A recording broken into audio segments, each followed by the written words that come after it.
क्योंकि आंटी का ये था कि एक बार फ़ोन कर देते, एक बार फ़ोन करके ही मुझे बात कर लेते। आपको मान दिया है तो आपको भी उसके मान का सम्मान करना चाहिए था। सारी जगहों पे आंटी जी को गलत भी साबित किया जाता है। के बेड पे आंटी जी सोती हैं, बैठती हैं, तो एक बात, क्या उनके घर में ऐसा ही होता है? फ़र्ज़ है वो बखूबी तरीके से निभाया, वो आपको नहीं दिखा।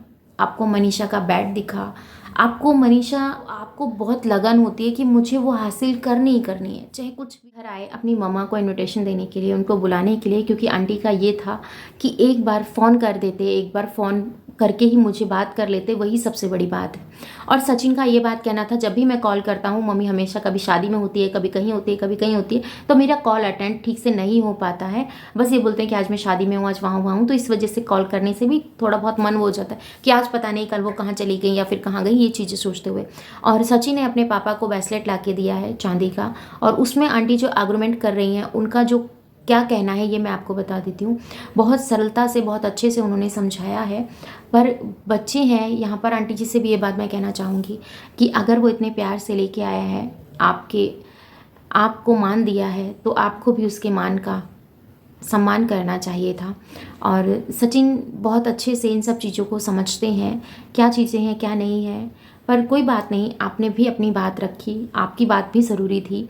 और आपने जिस तरीके से कहा कि अंकल जी सिर्फ रिंग और घड़ी डालते हैं, बाकी चीज़ें नहीं डालते हैं, क्योंकि उनका वर्क ऐसा है जहाँ पर ये सब चीज़ें थोड़ा सा अटपटा सा लगता है।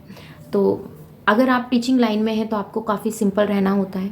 आप ज़्यादा हैवी कुछ नहीं डाल सकते हैं, नहीं कुछ ऐसा कर सकते हैं जो कि समाज में एक, क्योंकि टीचर ही अगर फॉलो नहीं करेगा तो स्टूडेंट को क्या सिखाएगा, ये सब चीज़ें हैं। तो इस पर्पज़ से आंटी जी ने ये बात कही थी कि अगर वॉच ले आते, उनके पास वॉच नहीं थी, तो बहुत ज़्यादा अच्छा लगता, वो ब्रेसलेट लेकर आए। बाकी इनके अलावा आंटी जी का और कोई इंटेंशन नहीं था इस चीज़ को लेते हुए, मुझे ऐसा लगता है। और उन्होंने उस चीज़ को भी क्लियर किया है कि ये बात इस तरीके से नहीं है, इस तरीके से है, आप थोड़ा समझिए और तभी इन चीज़ों को करिए। गिफ्ट गिफ्ट होता है, गिफ्ट का कोई मोल नहीं होता, वो अनमोल होता है। अगर आप किसी को एक पेन भी गिफ्ट कर रहे हैं तो आपको पता है जब वो लिखा जाता है पेन तो उसकी कीमत कितनी हो जाती है।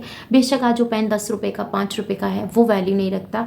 अगर उस पेन के इंक से अगर कुछ लिखा गया है, वो शब्द मैटर करते हैं। इसीलिए कभी भी गिफ्ट अनमोल होता है, और गिफ्ट का कभी मोल नहीं होता, वो अनमोल होता है। चाहे आप जैसा किसी को दें, किसी के लिए कुछ भी करें, वो आपकी एक अपनी सोच होती है कि आप किसी को क्या दे रहे हैं, क्या दे सकते हैं। तो उन चीज़ों को देखते हुए मुझे तो यही लगता है आंटी जी ने अपनी बात को काफ़ी अच्छी तरीके से आजकल प्रेजेंट कर रहे हैं, लोगों के सामने लेके आ रहे हैं। पर बहुत सारी जगहों पे आंटी जी को गलत भी साबित किया जाता है, बहुत सारी जगहों पर सचिन को गलत बोला जाता है, आंटी को ऐसा बोला जाता है। तो दोनों की अभी सोच है जो थोड़ा बहुत मिलेगी धीरे धीरे करके। हर चीज़ का तजुर्बा होता है, तभी बड़े हमें कुछ कहते हैं। और सचिन इन चीज़ों को समझते हैं, क्योंकि वो जानते हैं यूट्यूब पर क्या बोलना चाहिए, क्या नहीं बोलना चाहिए। अभी प्रिंस अभी इन चीज़ों को थोड़ा सा समझ रहे हैं, टाइम लगेगा उनको समझने में, और उनको किस चीज़ से कंटेंट लेना है, कहाँ पे क्या चीज़ें करनी है, वो उनको धीरे धीरे समझ में आ जाएगा। बशर्ते उनको थोड़ा सा टाइम लगेगा, और टाइम हर रिश्ते में, हर रिलेशन में देना बहुत ज़रूरी है। और मनीषा की बात रही कि मनीषा के बेड पे आंटी जी सोती हैं, बैठती हैं, तो एक बात बताओ, ये बात आंटी जी ने कही कि मेरा तो सब कुछ वो ले गई, मैं क्या उसके बेड पे भी नहीं बैठ सकती हूँ। तो ये जिसने भी वाहियात कमेंट किया है ना, मैं तो सच बता रही हूँ, जिसने भी ऐसा वाहियात कमेंट किया है, क्या उनके घर में ऐसा ही होता है? ऐसा ही होता है क्या? मनीषा का बेड आप लोगों को दिख गया, उसके ऊपर आंटी और अंकल बैठे हुए आपको दिख गए। सचिन की शादी को लेकर, सचिन को होने से अब तक का जितना भी उन्होंने किया, अपना जो फ़र्ज़ है वो बखूबी तरीके से निभाया, वो आपको नहीं दिखा। आपको मनीषा का बेड दिखा। आपको मनीषा, अगर वो बेड वहाँ है तो आप समझिए ना कि मनीषा का अस्तित्व भी वहाँ है। थोड़ी समझने वाली बात है, पर शायद आप इन चीज़ों को नहीं समझेंगे। इस तरीके से छोटे छोटे इन कमेंट्स को आप ऐसा करके क्या मिलता है आपको? कुछ चीज़ें ऐसी होती हैं जिसमें हमें लगता है कि हमें यहाँ पर अपनी इंटरफेयर करना चाहिए, तो हम कर सकते हैं। और भी नहीं तो बेड को ले लिया, फिर कहोगे कि उनके रूम में क्यों रह रहे हो? आंटी जी का घर है, उनके घर में उनके बेटे की बहू है वो। तो जितना हक आंटी जी के बेटे पे मनीषा का है, उतना ही हक मनीषा की हर एक चीज़ पर आंटी का है। और ये सब चीज़ें हैं, कभी छुटलाई नहीं जा सकती हैं, और ये सब चीज़ें हमेशा से बनी रहेंगी। क्योंकि ये कहावत है कि माँ कभी भी अपने बच्चों को बद्दुआ नहीं देती है, वो हमेशा से चाहती है कि उसके बच्चे खुश रहें, जहाँ भी रहें, जो भी काम करें, जैसा भी करें, पर वो खुश रहें। यही उस माँ की दुआ होती है, अंदर से, दिल से उस माँ के दिल से दुआ यही निकलती है कि उसके बच्चे जहाँ भी रहें खुश रहें। अब कुछ पॉइंट ऐसे होते हैं जो कि बहुत ज़्यादा हमारे समझ के बाहर होते हैं, और मैंने जहाँ तक देखा है, सचिन अपने घर में, यूट्यूब में सब चीज़ों को बैलेंस करने की कोशिश करते हैं।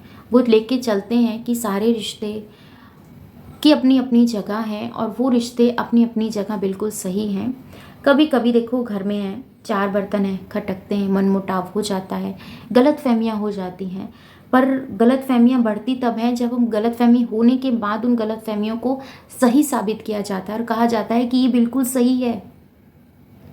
और रही बात छोटी बहू के आने की, तो वो तो जब आएगी तभी पता चलेगा, क्योंकि जब तक कोई चीज़ आपके पास ना हो तब तक आपको उसकी वैल्यू नहीं पता चलती।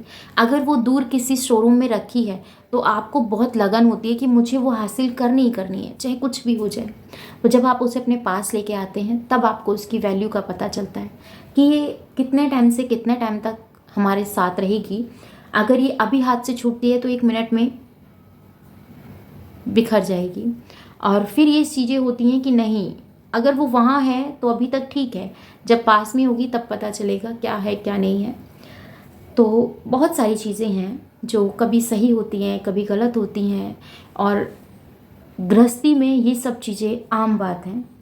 और आम बात इसलिए भी आपको मैं बता रही हूँ क्योंकि ये हर एक घर में होता है। हर एक घर में, कोई ऐसा घर नहीं है जो इन सब चीज़ों से वंचित है। क्यों, मैं आपको बता देती हूँ।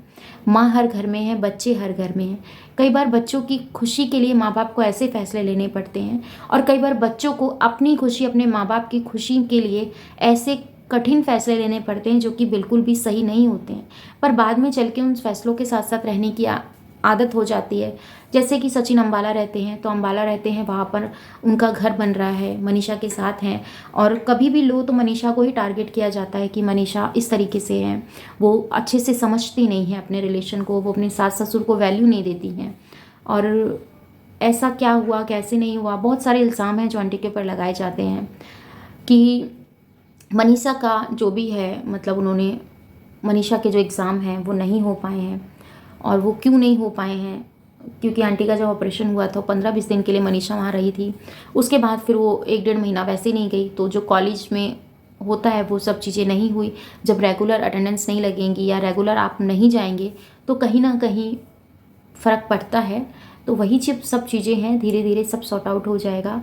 अब एजुकेशन लेना ना लेना ये तो जो बंदा ले रहा है उसके ऊपर डिपेंड करता है ना। हम ज़बरदस्ती किसी को पुश करेंगे तो उसको तो फिर इरिटेट ही होगा वो, और फिर जब हम अच्छे के लिए बोलते हैं तो अच्छा कभी किसी को अच्छा लगा ही नहीं है। तो जिसको अच्छा बोलेंगे उसको ही बुरा लगेगा, तो फिर क्या फ़ायदा कुछ भी कहने का। तो आपको क्या लगता है कमेंट में बताइएगा। चैनल पर नए सब्सक्राइब कर लीजिएगा। इस वीडियो के रिगार्डिंग कोई भी क्वेश्चन हो कमेंट सेक्शन में देना मत भूलिएगा, और खूब सारा शेयर कीजिएगा। यहाँ पर मैं अपने ब्लॉग चैनल का लिंक शेयर कर रही हूँ, तो प्लीज़ इस चैनल को जाइए, देखिए, अपना ढेर सारा प्यार दीजिए। आपको क्या लगता है, अपना ओपिनियन मुझे मेरे साथ शेयर कीजिए कि मुझे इस ब्लॉग में क्या और ज़्यादा इम्प्रूवमेंट करना चाहिए, और प्लीज़ यहाँ पर अपना ढेर सारा प्यार दीजिएगा। बहुत ज़रूरत है आपके साथ और सपोर्ट की, आपकी तरह को, क्योंकि मैं भी ब्लॉगिंग करना चाहती हूँ और आपके बिना ये तरह कुछ नहीं कर पाएगी। तो आप जो भी मुझे पसंद करते हैं, जो भी मेरी बात से एग्री करते हैं, इस ब्लॉग को ज़रूर जाइएगा, ब्लॉग चैनल पे देखिएगा, अपना ढेर सारा प्यार दीजिएगा, और एक कमेंट करके ज़रूर बताइएगा कि आपको ब्लॉग कैसा लगा।